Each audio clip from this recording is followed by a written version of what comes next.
वैदिक astrology zero to basic video 1 ज्योतिष क्या है, द साइंस ऑफ लाइट। इस वीडियो में हम सीखेंगे। नमस्कार, आपके सामने जो दिख रहा है ये एक जन्म कुंडली है। इसमें 12 खाने हैं। कुछ खानों में ग्रहों के नाम हैं, सूर्य, चंद्र, मंगल, शनि। कुछ में संख्याएं हैं, कहीं राहु है, कहीं केतु है। अभी शायद आपको ये सब एक पहेली लग रहा है, कुछ समझ नहीं आ रहा कि क्या देखें क्या पढ़ें। लेकिन मैं आपसे एक बात कहूंगा, इस पूरी श्रृंखला के अंत तक यानी 30वें वीडियो तक आप इसी कुंडली को ऐसे पढ़ पाएंगे जैसे कोई खुली किताब हो। हर ग्रह क्या कर रहा है, कौन से भाव में बैठा है, क्या योग बन रहे हैं, सब स्पष्ट हो जाएगा। और इसके लिए आपको किसी पूर्व ज्ञान की आवश्यकता नहीं। हम शुरू करेंगे बिल्कुल शून्य से आज इसी वीडियो से। तो सबसे पहले ज्योतिष शब्द का अर्थ क्या है। ज्योतिष तो शब्दों से मिलकर बना है, ज्योति और ईश। ज्योति का अर्थ है प्रकाश, रोशनी, और ईश का अर्थ है स्वामी, भगवान। तो ज्योतिष का शाब्दिक अर्थ हुआ प्रकाश का विज्ञान या प्रकाश के स्वामी का शास्त्र। अब यहां प्रकाश से तात्पर्य है आकाशीय पिंडों का प्रकाश, सूर्य का प्रकाश, चंद्रमा की चांदनी, ग्रहों और नक्षत्रों से आने वाली रोशनी। ज्योतिष इन्हीं आकाशीय पिंडों की गति, स्थिति और उनके प्रभाव का अध्ययन है। वेदों में ज्योतिष को वेदों का नेत्र कहा गया है, वेदचक्षु। जैसे नेत्र के बिना हम संसार नहीं देख सकते, वैसे ही ज्योतिष के बिना काल यानी समय को समझना कठिन है। कब कौन सा कर्मकांड करना है, कौन सा मुहूर्त शुभ है, ऋतुएं कब बदलेंगी, ये सब ज्योतिष ही बताता है। ज्योतिष 6 वेदांगों में से एक है। वेदांग यानी वेदों के अंग, शिक्षा, कल्प, व्याकरण, निरुक्त, छंद और ज्योतिष। इनमें ज्योतिष को सबसे महत्वपूर्ण अंगों में गिना जाता है क्योंकि ये समय का शास्त्र है और समय ही सबका आधार है। ज्योतिष शास्त्र को 3 प्रमुख शाखाओं में बांटा गया है। इन्हें स्कंद कहते हैं। ये 3 स्कंद हैं, सिद्धांत, संहिता और होरा। पहला स्कंद है सिद्धांत। सिद्धांत स्कंद वो शाखा है जो खगोल विज्ञान से जुड़ी है, यानी एस्ट्रोनॉमी। इसमें ग्रहों की गति की गणना होती है। सूर्य कहाँ है, चंद्रमा किस राशि में है, मंगल की गति क्या है, ये सब सिद्धांत के अंतर्गत आता है। ग्रहण की भविष्यवाणी, ग्रहों की कक्षाएं, उनकी दूरी, ये सब गणितीय कार्य इसी शाखा में होते हैं। प्रमुख सिद्धांत ग्रंथों में सूर्य सिद्धांत सबसे प्रसिद्ध है। आर्यभट्ट का आर्यभट्टीय भी इसी शाखा का ग्रंथ है। दूसरा स्कंद है संहिता। संहिता शाखा में व्यक्तिगत कुंडली नहीं देखी जाती, बल्कि ये देश, समाज और प्रकृति के बड़े विषयों से जुड़ी है। वर्षा कब होगी, सूखा पड़ेगा या नहीं, भूकंप की संभावना, राजनीतिक परिवर्तन, युद्ध, महामारी, ये सब संहिता ज्योतिष के विषय हैं। इसे मुंडेन एस्ट्रोलॉजी भी कहते हैं। वराहमिहिर की बृहद संहिता इस शाखा का सबसे महत्वपूर्ण ग्रंथ है। इसमें वास्तु, रत्न, कृषि, जल स्रोत, पशु पक्षी के लक्षण, बहुत विस्तृत विषय हैं।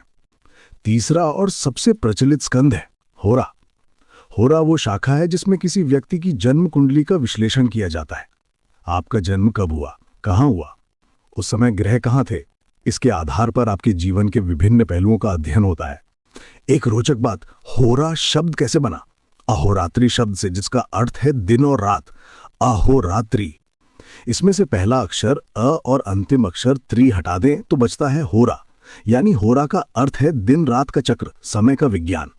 इस पूरी श्रृंखला में हम मुख्य रूप से होरा शास्त्र का अध्ययन करेंगे, जिसमें कुंडली पढ़ना, ग्रहों को समझना, दशा, गोचर, योग सब आता है।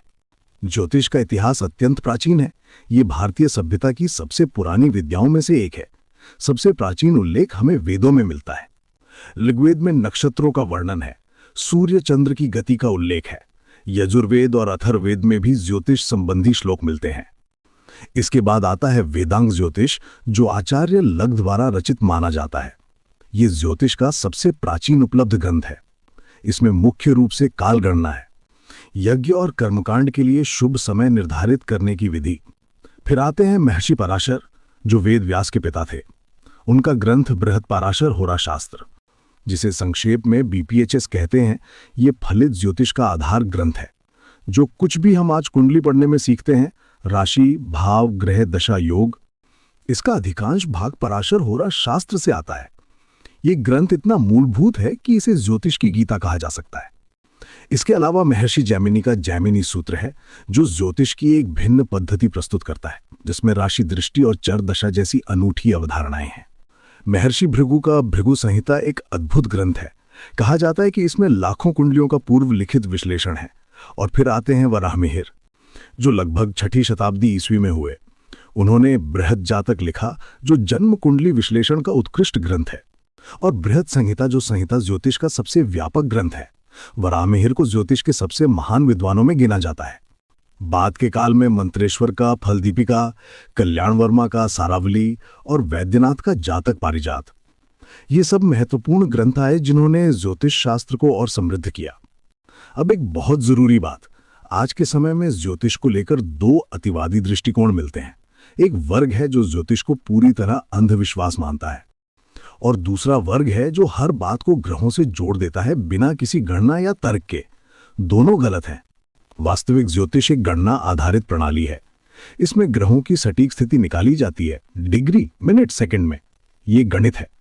जब कोई ज्योतिषी आपकी कुंडली बनाता है तो वो खगोलीय गणना कर रहा है। आपके जन्म के समय पृथ्वी से देखने पर ग्रह आकाश में कहाँ थे, ये निकाल रहा है। जो लोग बिना कुंडली देखे, बिना दशा और गोचर समझे केवल राशिफल पढ़कर भविष्य बताते हैं, वो ज्योतिष नहीं कर रहे। अखबार में छपने वाला आज का राशिफल, जहां एक ही राशि के करोड़ों लोगों को एक ही फल बताया जाता है, ये ज्योतिष शास्त्र का अत्यंत सरलीकृत और अधूरा रूप है। असली ज्योतिष व्यक्तिगत है। हर व्यक्ति की कुंडली अलग है, क्योंकि हर व्यक्ति का जन्म का समय, स्थान और तिथि अलग है, और उसी अनूठी कुंडली के आधार पर विश्लेषण किया जाता है। इस श्रृंखला में हम वही सीखेंगे, गणना आधारित, शास्त्र सम्मत, तर्कपूर्ण ज्योतिष। न अंधविश्वास, न भय, न अनुमान, केवल ज्ञान। आइए अब देखते हैं कि इस पूरी श्रृंखला में हम क्या क्या सीखेंगे। ये श्रृंखला 30 वीडियो की है, जो 9 भागों में बटी है। पहले भाग में हम आकाश के गणितीय ढांचे को समझेंगे। 360 डिग्री का चक्र, राशियों का विभाजन, नक्षत्रों का विभाजन, पदों की अवधारणा। दूसरे और तीसरे भाग में 12 राशियां और 9 ग्रह, इनकी तकनीकी और शास्त्रीय जानकारी। चौथे भाग में 12 भाव यानी कुंडली के 12 घर और उनका अर्थ। 5वें भाग में लग्न, दृष्टि, ग्रह मैत्री, युति और वक्री जैसी अवधारणाएं। 6ठे भाग में 27 नक्षत्रों का पूरा तकनीकी विवरण, गांडांत, पद नवांश संबंध, कुंडली मिलान। 7वें भाग में वर्ग कुंडलियां, षटबल और अष्टकवर्ग, ग्रहों की शक्ति कैसे मापी जाती है। 8वें भाग में विंशोत्तरी दशा और गोचर, भविष्य कथन के 2 सबसे महत्वपूर्ण स्तंभ। और अंतिम भाग में योग और पूर्ण कुंडली विश्लेषण, जहां सब कुछ जोड़कर एक कुंडली को आरंभ से अंत तक पढ़ेंगे। और अब आज का सबसे महत्वपूर्ण कार्य जो मैं चाहूंगा कि आप अभी करें, अपनी जन्म कुंडली बनवाइए। इसके लिए आपको 3 जानकारी चाहिए: आपकी जन्म तिथि, जन्म का सटीक समय और जन्म स्थान। ये 3 जानकारी अगर आपके पास हैं तो कोई भी ज्योतिष वेबसाइट पर जाकर आप मुफ्त में अपनी कुंडली बनवा सकते हैं। जन्म का समय जितना सटीक होगा, कुंडली उतनी सही बनेगी। अगर सटीक समय न पता हो तो जो निकटतम समय याद हो वो डालें, लेकिन ध्यान रहे कि कुछ मिनटों का अंतर भी लग्न बदल सकता है। आगे आने वाले हर वीडियो में हम बार बार आपकी अपनी कुंडली का संदर्भ लेंगे, इसलिए अभी बनवा लीजिए और कहीं सुरक्षित रख लीजिए, स्क्रीनशॉट ले लीजिए या प्रिंट कर लीजिए।